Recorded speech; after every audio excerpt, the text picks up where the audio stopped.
What was found during the days of Josiah, and why is this important? This is the question we seek to answer today as we continue our verse-by-verse study of the book of 2 Kings on walking through the Bible.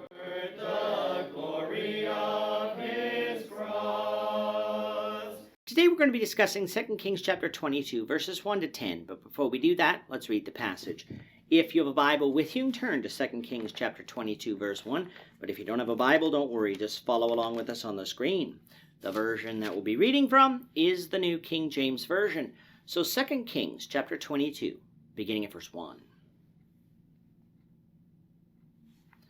Josiah was 8 years old when he became king, and he reigned 31 years in Jerusalem.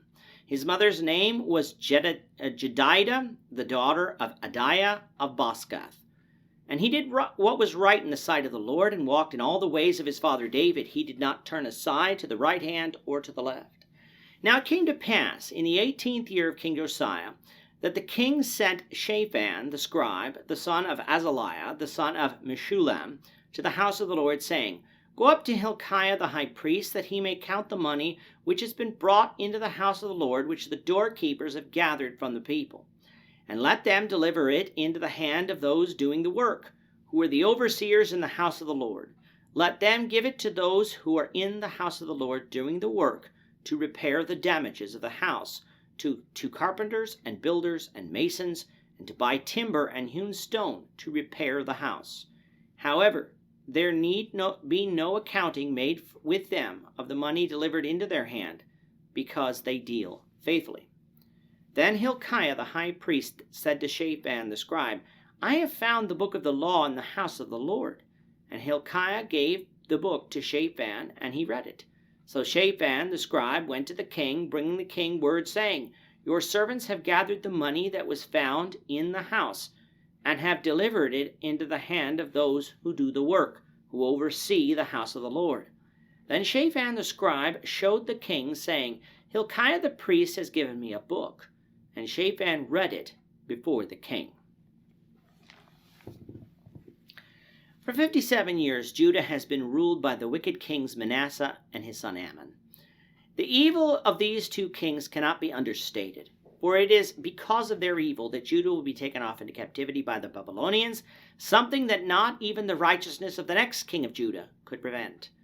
But it is at the end of this 57 years, or in about 640 BC, that Josiah, the son of Ammon, began to reign. He was 8 years old when he began to reign, and the reason he was so young is because his father was assassinated, having only reigned for 2 years himself. We're now going to move our timeline up the screen so that we can better see the history that occurs in Josiah's reign. The writer of 2 Kings tells us that Josiah would reign for 31 years in Jerusalem, meaning that at his death, our timeline would come down to 609 BC, only 3 to 4 years before the Babylonian captivity. Josiah was a righteous king in Judah. In fact, he was the last righteous king in Judah, with the 4 that would come after him, 3 of which would be his sons, being wicked. But I would like us to notice who his righteousness was compared to. It wasn't other notable kings of Judah, but David, the first king of this house. As we discussed earlier, only 2 other kings in Judah's history came with this epitaph, Asa and Hezekiah. And the reason that Josiah came with this epitaph is evident from what we will read of in the next few lessons, which is that not only was he righteous himself, but he reformed the religion in Judah so that it conformed to God's will and not to man's will, thus bringing the nation along with him. Seeing as how Josiah had a wicked father and grandfather, and wasn't alive to witness the righteousness of his great-grandfather Hezekiah, how did Josiah turn out this way? Well, seeing as how he was 8 years old when he began to reign, it is evident that he had righteous advisors, and perhaps even a righteous mother, who helped him grow up to be the man that he was. As we have discussed numerous times before, faith is not genetic, it is personal. We will not go to heaven based on our parents' faith, nor will we go to hell based on our parents' lack of faith. The righteousness of the righteous will be upon him, and the wickedness of the wicked will be upon him. And so Josiah, like David, like Asa, and like Hezekiah, were righteous not only because they wanted to obey God personally, but because they wanted their people to obey God too. The way that Josiah first showed this was through his actions of religious reform and the removal of the high places and idolatry in Judah. Likely for brevity, this part was left out by the writer of 2 Kings, but it was included by the writer of 2 Chronicles, so we can note that as we pass by. Instead of covering this, the writer of 2 Kings fast forwards us to the 18th year of Josiah's reign, making Josiah 26 by this point, and bringing our timeline down to about 622 BC. As we pass by this date, we should note that by this time the prophet Jeremiah had begun prophesying in Judah, something that his book says began in the 13th year of Josiah's reign. Contemporary with Jeremiah were also Nahum and Zephaniah. What happened in the 18th year of Josiah that is so important? Well, what we must understand is that after the reigns of Manasseh and Amon, the temple was in a state of disrepair. Idols had been set up in it, which Josiah would have removed, but it also appears that the actual temple itself had been damaged and was in need of repair, similar to the time of Joash after the reign of Athaliah almost 200 years previously. This process would have taken some time, and the builders would need to be hired, thus of course requiring a collection to be taken from the people, again similar to what happened in the days of Joash. So Josiah sent Shaphan the scribe to the high priest Hilkiah to tell Hilkiah to count the money that had been collected and to pay the builders for their work and for the materials that they needed to purchase. Hilkiah did what the king had commanded, but also told Shaphan that in the course of his work he had found something of interest, the book of the law. Now, what is being talked about here? Well, it's not a book like we think of a book, bound with pages, called a codex, but rather it would have been scrolls. As to what it contained, from the context of what comes next, it is certain that what is being talked about is the law of Moses, what we would call the first 5 books of the Old Testament. Now, this discovery is important for 3 reasons. First, it shows us that the law of Moses was a product of pre-Babylonian captivity, not the Babylonian captivity itself, as some scholars claim today.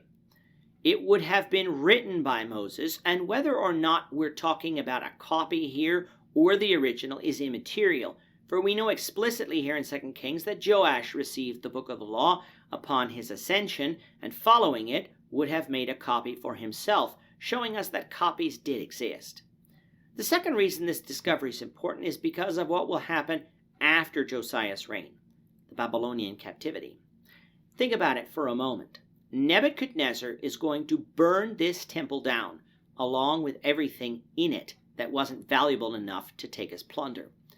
Do you think he would have saved some scrolls that might be hidden in some room of the temple? No, and if he didn't, we might not have any copies of Genesis through Deuteronomy, or even the books of Joshua, Judges, Ruth, 1st and 2nd Samuel, Isaiah, Jonah, Hosea, or Micah, the books of the Old Testament written by the days of Josiah. So in finding the book of the law, which seemingly had been lost somewhere in the temple during the days of Manasseh and Amon, God's providence is at work in preserving the scriptures in spite of what is to come.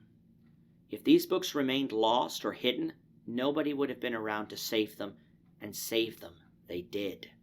But the third thing this discovery shows us is just how far Judah had fallen into sin, where even the law of Moses had been lost or hidden somewhere in the temple, perhaps even by a priest that didn't want it destroyed by Manasseh or Amon. Recall back to chapter 21 in verses 8 and 9 that Manasseh paid no attention to the words of the Lord spoken by Moses. Well, it's easy to do that if the book of the law is out of sight and out of mind and never read. Now, we don't know precisely why the book of the law had been lost, but let's just know that it had, and had been found by Hilkiah the high priest.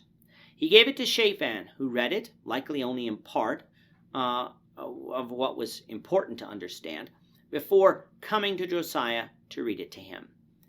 And it is Josiah's reaction to this reading that will further explain to us why Josiah was righteous like David.